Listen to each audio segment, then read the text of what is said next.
Good afternoon. We're going to call the Justice and Public Safety Committee to order. The second item on the agenda is the Pledge of Allegiance. Please stand for the pledge. I pledge allegiance to the flag of the United States of America and to the republic for which it stands, one nation, under God, indivisible, with liberty and justice for all. Before we adopt the agenda, I'd like to move item 7 to right above item 6, so that Vicki can do both of her presentations at one time. Is there a motion to adopt the agenda as I propose amended? Moved by Brown, supported by Carabelli. Please vote on your iPads.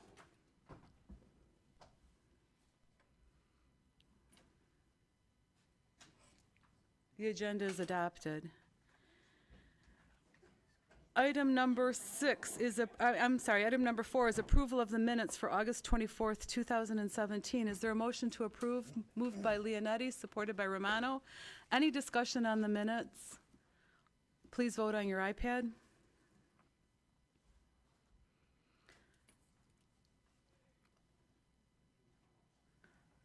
The minutes are unanimously approved. Item number 5 is public participation. Are there any members of the public who wish to address the committee? Mr. Hunt's shaking no. Seeing no other members of the public, we'll close public participation and move to the new 5B, which is a department recommendation, which is a budget amendment regarding grant 350 increase. Vicki?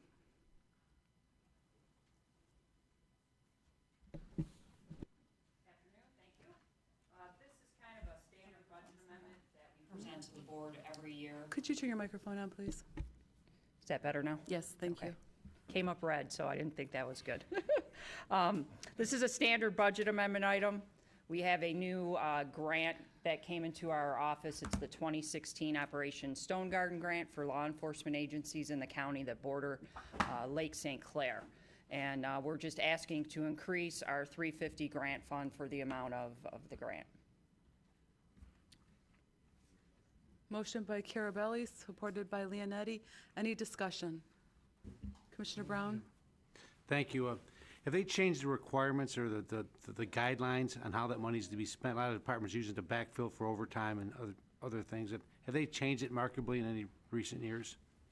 From the DHS and federal level, they allow overtime, they allow certain equipment purchases, basically all the same. But we take a lot of our guidance from our local federal partners, and what they like to see in the initial intent of the entire grant was really to supplement the federal agencies that really can't do the border patrols anymore. So generally, we always go for the overtime, because that's what they like to see. But you could apply for equipment as well. There's no intention to do that this round from what I saw.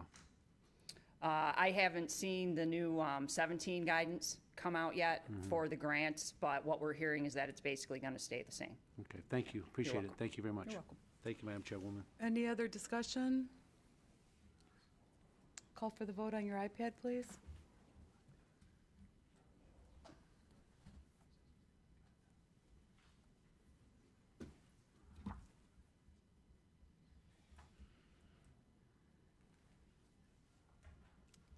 The item unanimously passes. Thank you.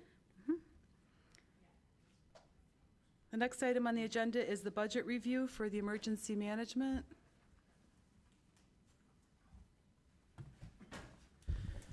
Good afternoon, Commissioners. Just to briefly introduce the emergency management general fund budget. You'll find them on page C31. The grant fund budget pages are on page D8. General fund budget has $1.2 million in it. No new positions in the recommended budget. Decrease in retiree health care and pension costs of about $50,000, and then small increases in operating costs due to needing to cover costs like repairs and maintenance and training that are no longer covered by grants. In the grants fund, before we get into the rest of the presentation Vicki will be giving, I did want to point out that in years 2019 and 2020, there is no budget for grants and associated expenses because those funds are not known yet. We haven't been awarded that, I believe, 3-year contract as of yet, so you won't see any figures in there. That will come to you as a future budget amendment, as it has in the past. And with that, I'll turn it over to Vicki. Thank you. Thank you, Steve. Just to expound a little bit on what Steve said, for the most part, our general fund budget for emergency management and tech services have really remained status quo. Probably the biggest difference is in some of our small line items on the emergency management side due to the grants. We have seen continuously a decrease in grant funds from the federal level, and that trend is expected to continue. We're also, if you took a look at our fiscal years going out to 19 and 20, you might see some bigger increases that we'll be projecting and or requesting, because there is some talk out there of either the grants going away altogether and or that they're going to start requiring a 25% match from jurisdictions. So just trying to prepare for that and project out as we do in the 3-year budgets. There is a slight decrease in our revenue overall, and most of that is really due to one, some of the grant funding revenue that we may not see, and then also just within our technical services or radio department, never quite sure how much of their services are going to be utilized over the coming years. So we just tried to adjust that a little bit and tweak it for what we've seen in the past few years. Just to touch on our metrics, for the metrics, I could really only compare other emergency management departments in the surrounding counties. I took a look at Wayne County and Oakland County. No one else really has a radio department. We're very fortunate that we do have that in the community. So the metrics I stuck were on an emergency management basis.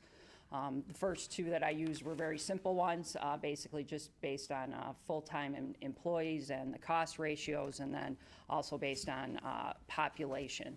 And if you take a look at those, I think we're doing very well in comparison to Oakland and Wayne counties. The other 3 metrics that you see there, I have no comparisons for the other counties, but those are metrics that are given to us through the state police. We do have a work agreement. There are certain items that we have to do that are mandated, and there are minimums on there. So that's why you may see if we have to do, I have to participate in at least 3 exercises per year. We have to hold so many preparedness campaigns, things like that. So that's why those are within those metrics. I'm going to move on now just in my part of the presentation, and I wanted to touch on obviously the Homeland Security grants. That 350 budget includes the Operation Stone Garden grant, for which you just did the budget amendment for, that just comes to Macomb County. That's generally $100,000 or less. The larger portion of the grant funds that you see in that fund is for the fact that the county is the regional fiduciary for basically Southeast Michigan. So that's where you start to get into the millions of dollars. And the way our grants typically run is that they've gone back and forth, but generally now they're 3-year grants. So that's why you see a lot of carryover from year to year, and again, you can get those high dollar amounts. Right now, we are currently running 2 fiscal year grant programs. We're under 2015 and 2016.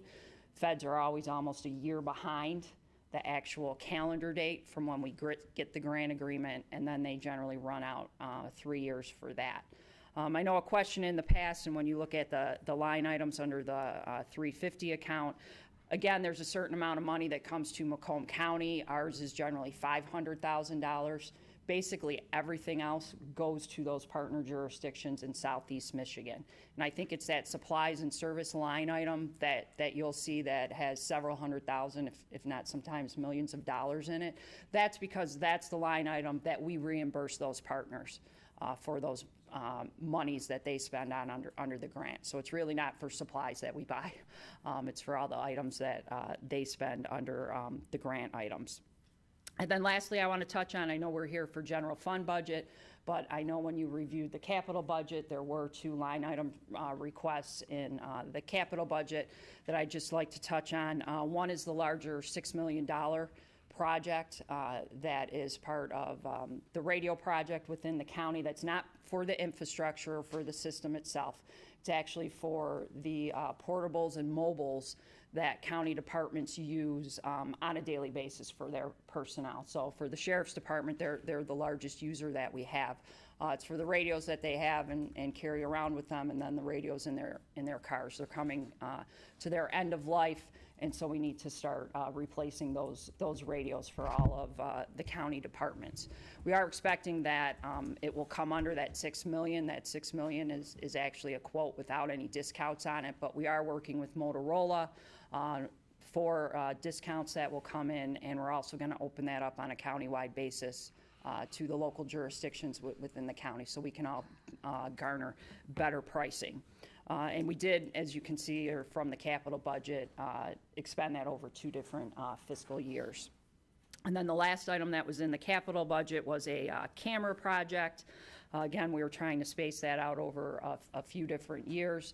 There is a port security grant that routinely goes through the sheriff's office. We help them with the administration of the grant since it comes through DHS and FEMA.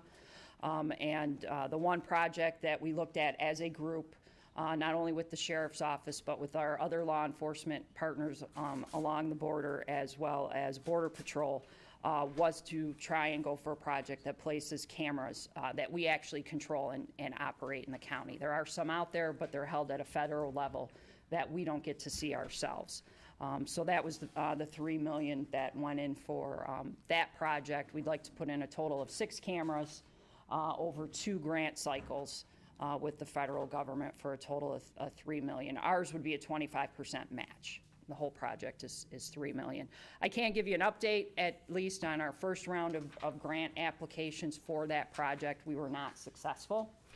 Just found that out earlier this week. So we will need to regroup internally and see if for the next grant cycle, if we want to go back and try for that project. I am looking and have asked for feedback from our counterparts at the federal level if there was a certain reason why the project was denied. Because if it's something obviously they're not interested in, we don't want to pursue that either, and we'd rather pursue something else that the sheriff's office can use in the area to supplement their services. And that is basically all I have, so I'll be happy to answer any questions. And we have a list. The first on the list is Commissioner Lucido. Hi, thank you for coming today. You're welcome.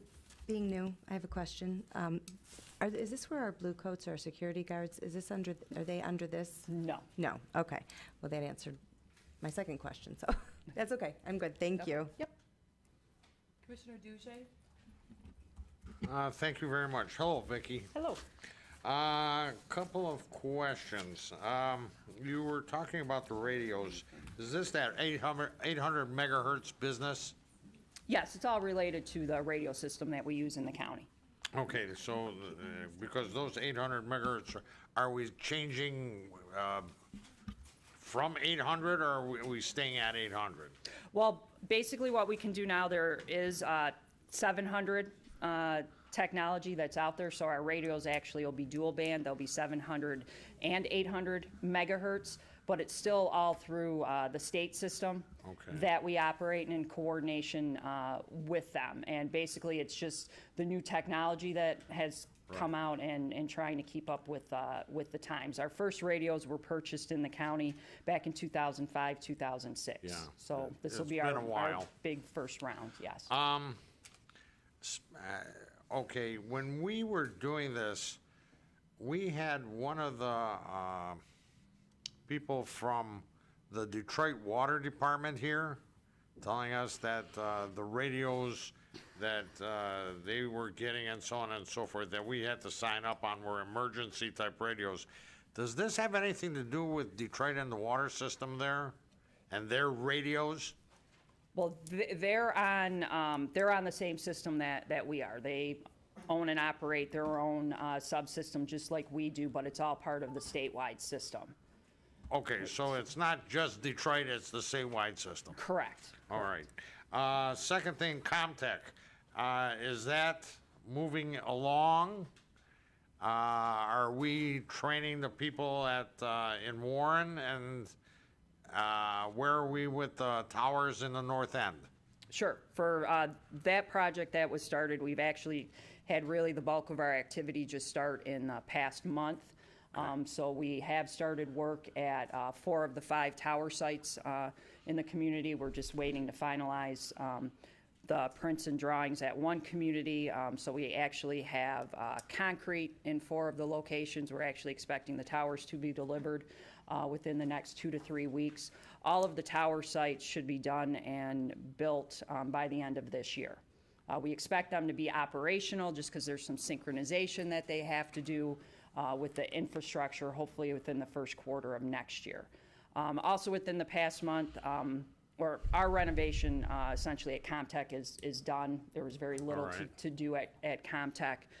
So that's essentially done. And then the larger piece for the dispatch, the backup dispatch center at the City of Warren started within the last month as well. And that also should be completed by the end of December. So right now everything is rolling along extremely smoothly. Very good. Last but not least, Selfridge. How much interaction do you have with Selfridge and all the departments that are housed at Selfridge, actually? From an emergency management perspective and a radio perspective, we're very involved with them. They have an emergency management department on base, so we work with them. We've met with the general himself. So we do a lot of planning and coordination with them and their different agencies. They also have their fire department as part of the Macomb County Fire Chiefs Association, so we interact with them on that basis. They're also part of our radio system, so they belong to the statewide radio system.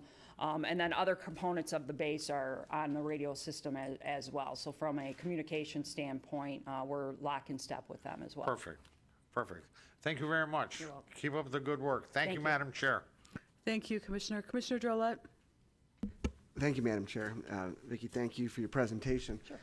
I think for a little historical note, I think Commissioner Duge was referencing when the 800 megahertz system was being implemented in the city of Detroit, they tried to get Macomb County to pay for their system by claiming it had to do with the water and sewer department, and therefore our ratepayers for the water and sewer department should pay for their emergency equipment. I believe that went to court, and I believe we won in court. And it was turned out they were really just trying to shovel the costs off on our communities. But so that's a little piece of history I do remember, Commissioner. Yes. I guess my question just comes down to, again, the cameras that have been requested for border security, and that the federal government, you said, already has some of that in place. What benefit do we as Macomb County derive by having a border security cameras that the federal government isn't already providing? What extra stuff do we get as a county? Sure. One goes to the location of the federal cameras. Majority of theirs are not in Macomb County. They're somewhat at the ends of Macomb County. They have them more focused on the Detroit River and then the St. Clair River area and going up into Port Huron. So we really don't have any within our vicinity. Second goes to is we cannot access those cameras ourselves. So if there was a situation where we wanted to see anything that those cameras could see, we can't ask it. We have to go to one of their agencies out at Selfridge and ask them to access the cameras for us and either try and relay that information to us, or depending if there was some operation or planned event going on, we'd have to position someone within their center. So the idea was, with all the activities that we have going on within the sheriff's office and in Lake St. Clair, that we'd like to try to get our own cameras that we could have access to. We'd like to have access not only within the Comtech facility, but have it back at the sheriff's office. Huron Metro Parks would like to be able to have that access so we could have that direct information. And that would help us prevent what types of situations, or help us deal with what type of situations? There's a number of different situations when you get into the border issues. There's contraband that comes across. It's very easily accessible. You have human trafficking issues that occur along the border.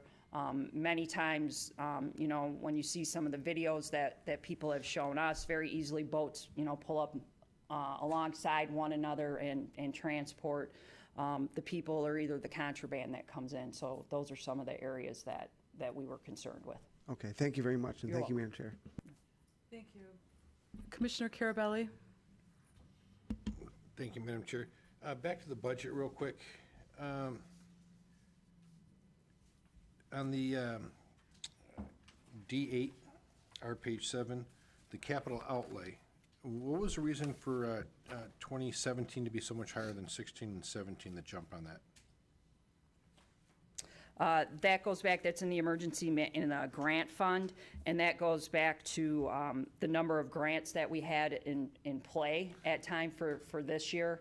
So What capital projects, though, are you talking about you're going to use that grant fund for, I guess? Because you're jumped up for capital outlay for what project, I guess, are you using that for that is jumping up?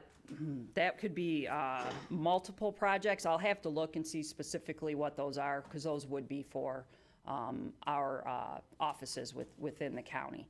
But some of those go back to items being purchased by the sheriff's office and that, but I can get back to you with the list.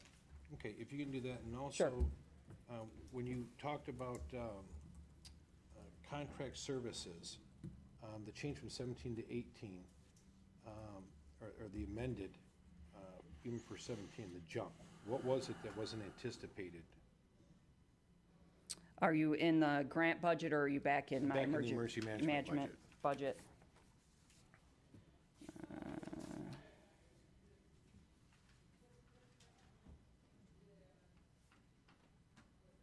And you want to know why there's the decrease from the 16?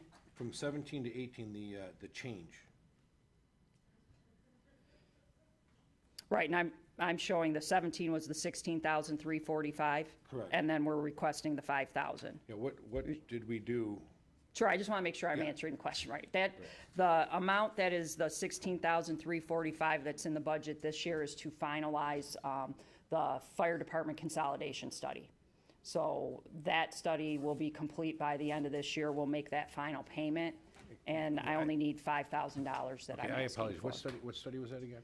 The fire consolidation study that we started now 3 years ago for the fire departments for Sterling Heights, Mount Clemens, Clinton Township, and Harrison Township, to see how it would look if they consolidated their fire services. And that, I'm sorry, and then the results you were saying in 18, by the end of 18, you'll have those results for that study? By the end of this year, we'll The end have of those this year. results, yeah. And that's why it's higher, because that 16,345 represents the final payment to the contractor. And then in 18, it goes down to 5,000. Okay. All right, thank you, Madam Chair. I don't have any other speakers on my list. Are there any commissioners that wish to speak that aren't on the list? Seeing none, is there a motion to receive and file? Moved by Lucido, supported by Romano. Please vote on your iPad. Thank you, Vicki. Thank you very much.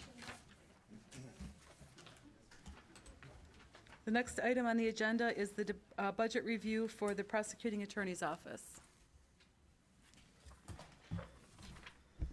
Okay, next up, we have the prosecutor's office. Eric Smith's here to speak to that this afternoon. The budget pages for the general fund budget can be found on C54 in your budget. There's also a prosecuting attorney forfeits fund that you'll find on page D15, and a prosecuting attorney grants fund that you'll find on page D38. The general fund budget, to get back to that, is $10.3 million. There are basically there's two big positions that are coming back into the general fund department this year, and that's the result of a transfer in from the grants fund where the position used to be. The general fund has been paying for 100% of those funds, of those two positions, one for a principal trial lawyer, one for an assistant prosecuting attorney for at least the last few years as the grant funding had faded away. And then also in the grant fund, there's a new position for a part-time typist clerk that represents half an FTE. And with that, I'll turn it over to Eric. Did you make mention of deputy too? The deputy's in the sheriff's. Oh, that's in the sheriff's Yeah, as budget? far as where it shows up in the position count. Oh, okay, so I don't even have to address that. Oh, you can. But it's not in the chart. We heard you.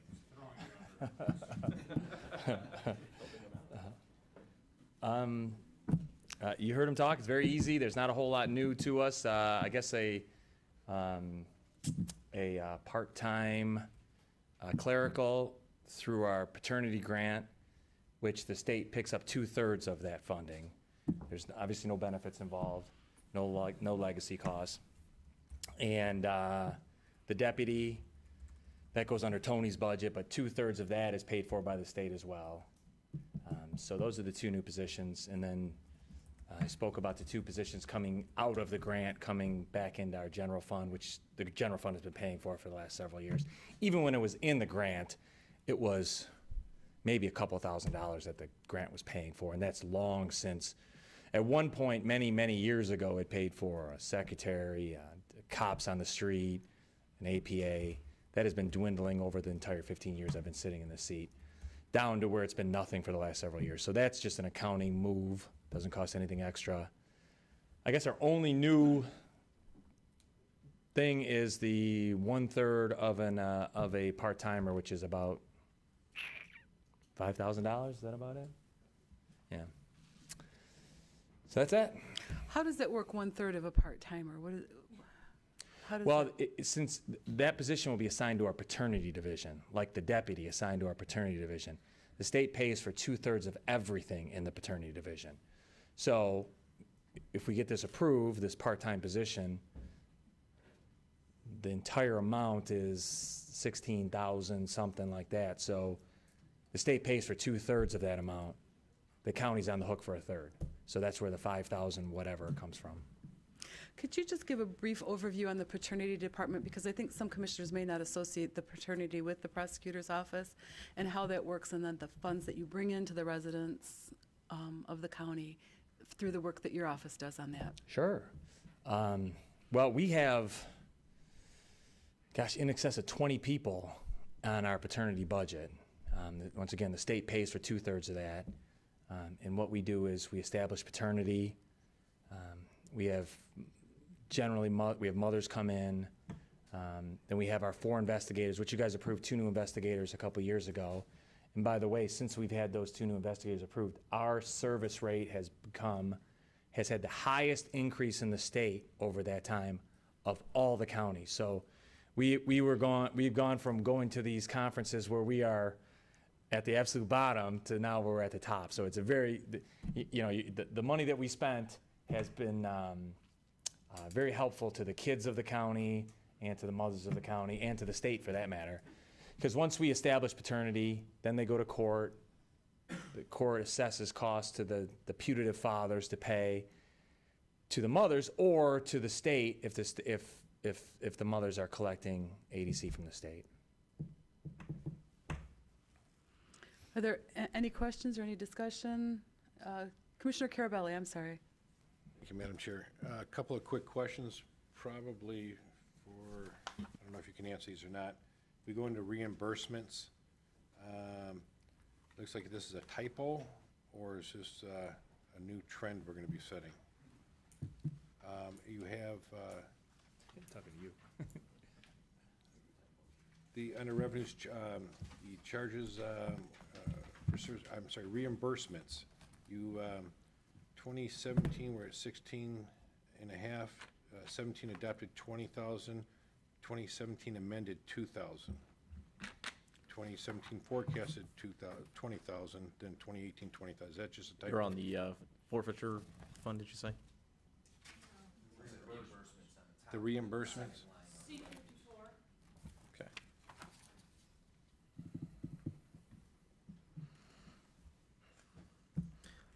I'll have to get you an answer on that one.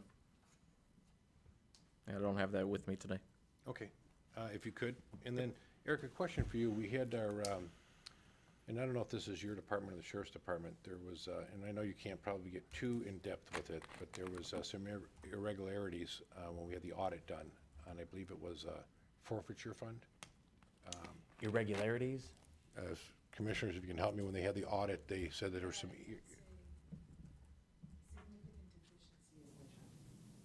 just on our accounting practices. I was wondering if they didn't specify if it was what department it was. It may be from the Sheriff's Department or yours. And I don't know, commissioners, if anybody else has that information available, I don't remember.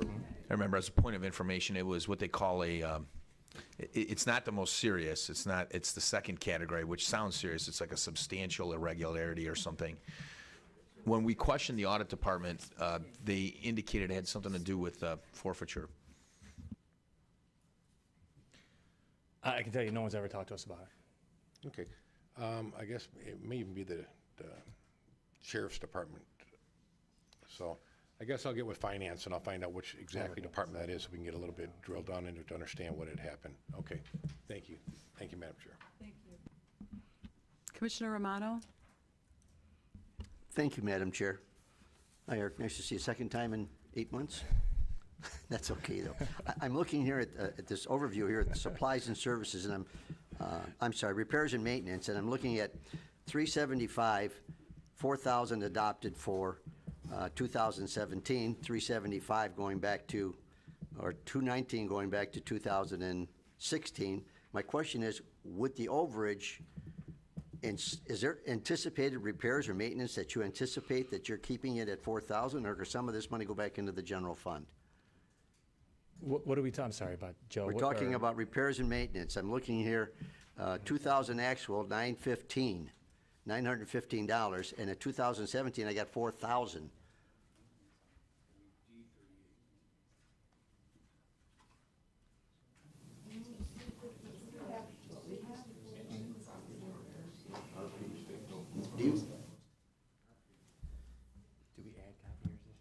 Yeah, that's mainly for copier repairs that you're looking at there. And if we add or reduce the actual number of copiers in a department, those charges would go up or down congruently. There's a wide berth here from, as I said, 375 to 4,000. I mean, if that money is necessary, I totally agree. Let's keep it in there. But if not, let's return most of that to the general fund. Are you anticipating repairs to that amount? We allocate it year to year based off of the count or the anticipated count. So we'd have to get back to you on the detail for this particular department, but I'm sure that's what happened. The overages go back to the general fund. Thank you. The overage would go back to the general fund. Somebody just. Yeah. Okay. Yeah. All right. Thank you. That's all I have. Thank you, Madam Chair. Commissioner Drollet? Thank you, Madam Chair. This is probably more for finance than it is for Eric, so. Move. So, it's a question I asked on another budget yesterday, and maybe it's the same answer, and that is the pension retiree costs, which have been going down in a number of departments as a result of the switch over to the defined contribution plans. Mm-hmm. But it doesn't show that it's going down here. I believe it is going down there. I think it's going down by 50,000 in the general fund. 40,000. Oh, 40,000, yeah, but okay, it is going down, you're right, it's just not a very significant number. Is it that we're paying, is it just because there hasn't been very much turnover in this department? Comparatively to the sheriffs, where we first talked about this, it's kind of the same explanation as before, where depending on the percentage of the workforce in a given department that has turned over since the pension system was closed 12/31/2015, that would dictate how much of a drop you're seeing there. Because the components of that account are debt service, effectively an allocation of the debt service for the OPEB bonds, which is going down overall every year from here on until those bonds fully mature. But then the second component is the allocation of the defined benefit annual required contribution, and that drops depending on what the mix is of the active employees still in the department that are defined benefit pension folks versus the newer hires that are all now defined contribution. Right. We also heard that from another department that that some of the reason why the drop wasn't very significant or even had increases because they were making contributions to get a higher percentage funded within their defined benefit plan. Do you know if that's taking place here? Is that reflected in that number? No. What's going on there, and I believe you're referring to roads yesterday, is that roads had a lower funded ratio than the other divisions. Okay. When we say that we're, and I'm just rounding it here, but 97% funded, for example, there's components in that pension system comprised of general, sheriff, roads, and Martha T. Berry. So yesterday you saw Martha T. Berry, I believe it was yesterday, and roads. Roads is lower funded. They want to catch up to the rest of us. That has to do with their benefit structures and how they funded things historically leading up to now. So they're choosing to do an extra contribution over and above the annual required contribution, which is why their line item is actually going up. But the general division, which is what the prosecutors, employees, and finance, and most of the other departments you're seeing other than sheriff, that general division is seeing the slight drop. Okay. Okay, thank you. That answers that question. I've got one more, if I may, and this is, I guess, potentially more for Eric. I mean, one thing I'm asking one way I'm looking at every department is how much is the budget going up compared to inflation in general, and is there a reason why we would be spending, more than the rate of inflation? And there is for some things, obviously. And this budget is pretty close. It's about 3% increase, which is probably, I don't know what the rate of inflation is, about 2.5% or so. So I guess it makes me ask the question, what has the caseload been like? Has our caseloads been steady over the last few years, going up, going down, Eric? Is it?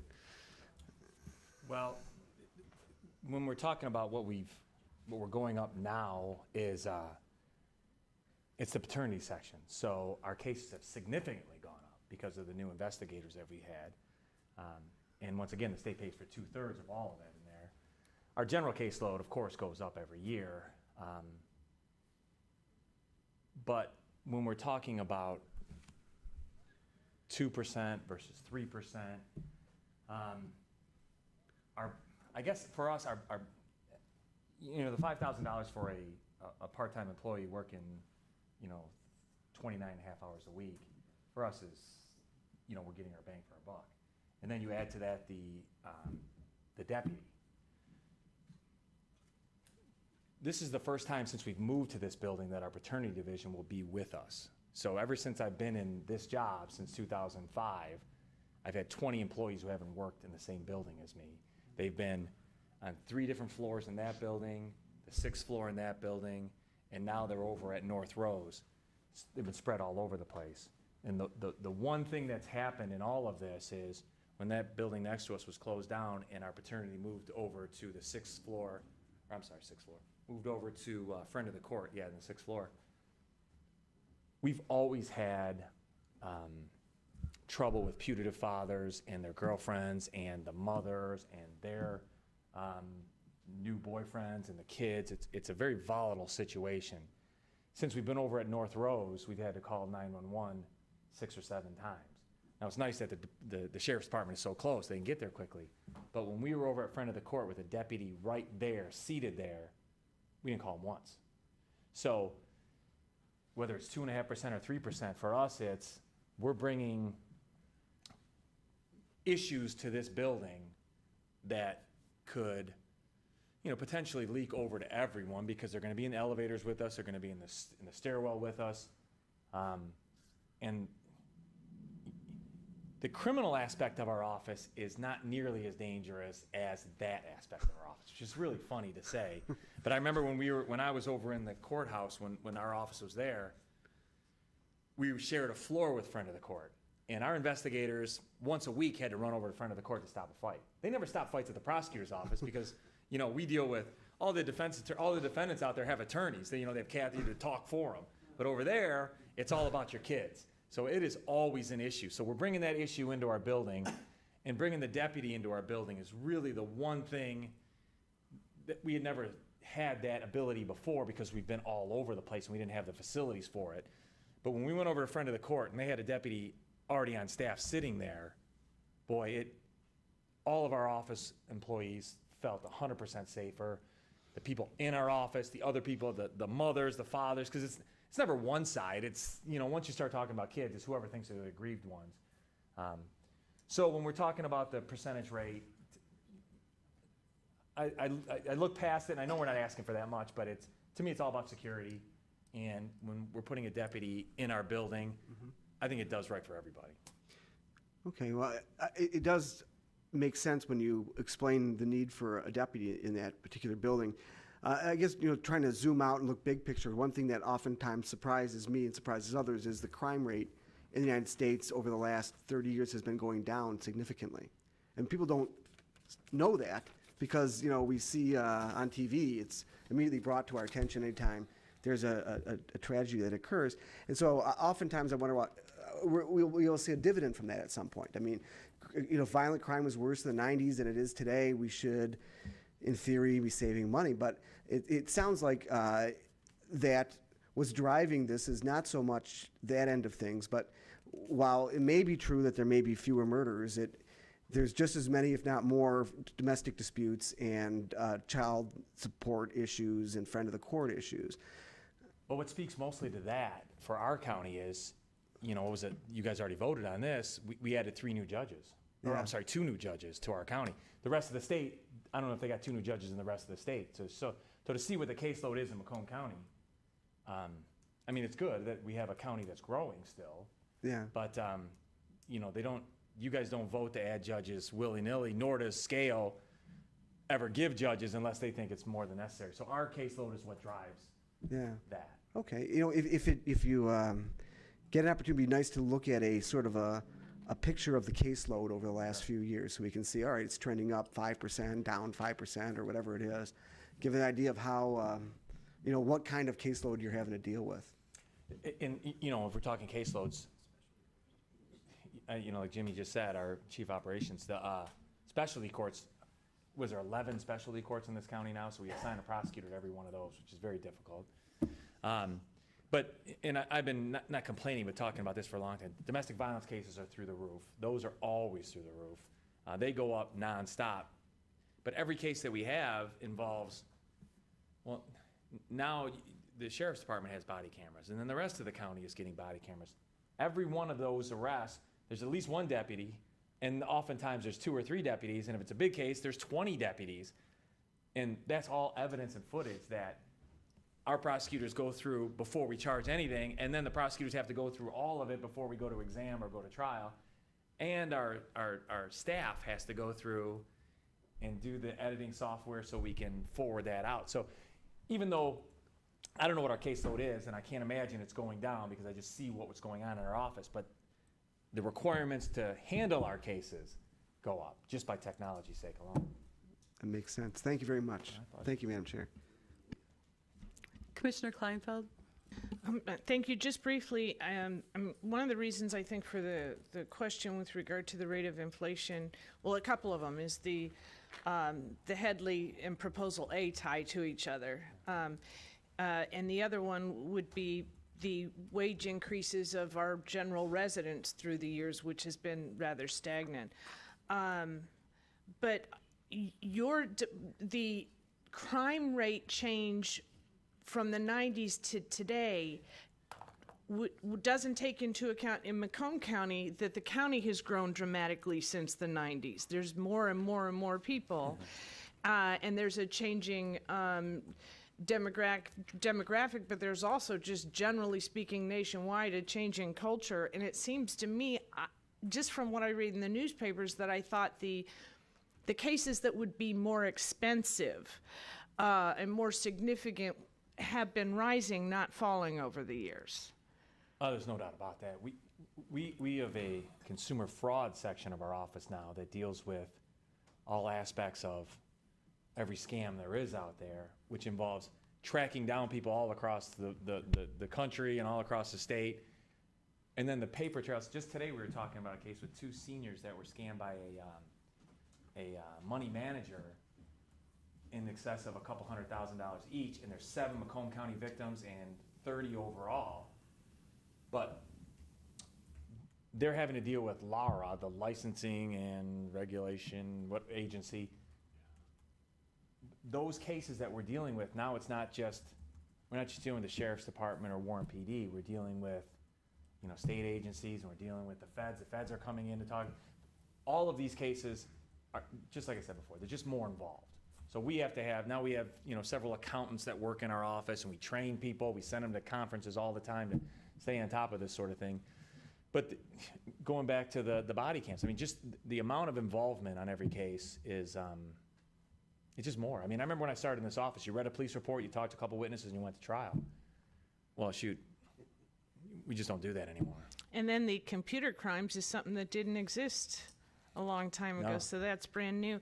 But I'm with him where I'm real worried about going because the thing that we survive on, other than that Proposal A Headley combination, is new growth, and there's a lot of areas in the north that are very protective of the land, and rightfully so. We don't want every little square inch of Macomb County to be built up.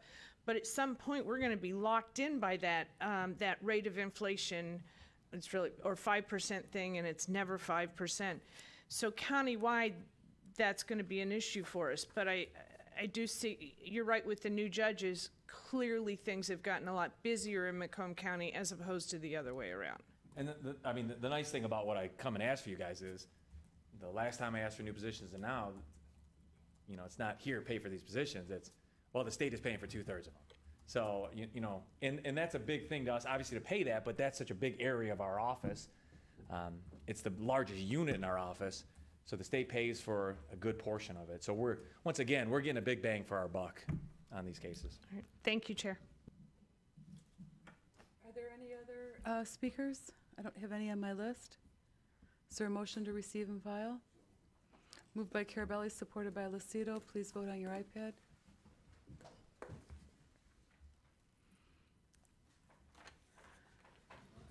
Thank you, Eric. Thank you. Item number 8, new business. Is there any new business for this committee? Chair Smith? Thank you, Madam Chair. I want to remind everybody that starting next week, they're going to be using our desks for some meetings, so please put away any confidential or things that you might not want to have out when other people are sitting here. We have keys for these, don't we? I think there's somewhere we have keys to lock these up if we want. Somewhere you do. I think you're right. There's nothing in there, value, I checked. Commissioner Carabelli? Thank you, Madam Chair. To the board chair, I believe tomorrow we have a SEMCOG meeting down in Detroit, and I do plan on attending. I believe you and Commissioner Myjack will be there tomorrow. That indicates a thumbs up from Commissioner Myjack. Okay. Yeah. Thank you. Is there any other new business for the committee? Seeing none, we'll move to public participation. Any member of the public who wishes to address the committee? Please give us your name and address. You have 5 minutes. Good afternoon, Board of Commissioners. Joseph Hunt, 8306 Stanley, homeowner, taxpayer, County of Macomb. Primarily, I was looking up the Macomb County Board of Commissioners website and looking for information regarding the 2017 published ordinances and resolutions. And I noticed that for 2017 that there was nothing that was actually uploaded to the site. I'm not too certain if you're saving them until the end of the year. In the past, I used the ordinances and resolutions as a ready reference to understand the transparency in county government. But I was very surprised today when I went to ordinances and resolutions. When I clicked on the link, they said there was an error. So I don't know if it's because you're uploading those ordinances for 2017, but I would humbly request to the Board of Commissioners that perhaps all of the resolutions and ordinances that this new body has passed this year be available to the public, as I do a lot of research. Speaking of research, I had the opportunity of watching the special videos that are placed up on YouTube by the county board staff. Very impressive. I don't even have to come to meetings anymore. And I was looking at the capital projects presentation that Mr. Dalden and the architect had presented, saying that they're going to need another $9 million for next year. I've been looking through the check registers because I complained about it for a long time, and now that I actually have the information, I'm surprised because in 2015, $28 million was spent. In 2016, $39 million was spent. And of 8 months this year, $20 million has been spent. A lot of the expenses that I see in capital projects are like software renewals, reimbursement of plane tickets and memberships, and I'm really curious on whether or not the things that fall under capital projects are actually, the expenses themselves are actually valid expenses. I've seen a lot of double billing. I'll write a report to the County Board of Commissioners and send it to you. You can look at it and be entertained. But like I say, the whole entire thing regarding that presentation is it seems like that $45 million in bonds, the $9 million from the insurance claim due to the fire, and 11 from the fund balance is basically, I have a calculator, and it doesn't add up. Speaking of seeking information from the county, on August 8th, I submitted a Freedom of Information Act request through the Corporate Council, and I've yet to receive any acknowledgement in writing according to the FOIA laws. The question comes down to, I'm looking for valid 2017, 2019 union contracts, and when you go to the human resource site, magically the Ask Me 411 contract is up to date. However, a lot of the other ones are still not up to date. I don't know if you have any intervention or involvement because of the continued discussing of what is a valid contract or not, but I'm sort of surprised that the County of Macomb has not processed this request. I did call up the office. They said, we'll give you a 10-day extension, and that, of course, is like going on 30 days. So my expectation from the County of Macomb is that basically I'm not going to overload anybody with FOIAs, but the ones that I do submit into the system, I feel that a timeline should be adhered to. I'll get back into the Chief Information Officer within the budget of the county executive. That Chief Information Officer does not provide any information to the public. It's just basically a marketing and advertising position, which I feel could be eliminated. And in conclusion, I feel that in the budget hearings so far have been rather tame. I appreciate you putting them up on the website because, like I say, cannot always make it here for comment, but at the same time, it's very insightful and informative for the rest of the general population to understand what takes place during budget season. Thank you. Thank you, sir. Are there any other members? Seeing none, we'll close public participation. Is there a motion to adjourn by Duge, supported by Drollet? Please vote on your iPad. Thank you, commissioners. Good job.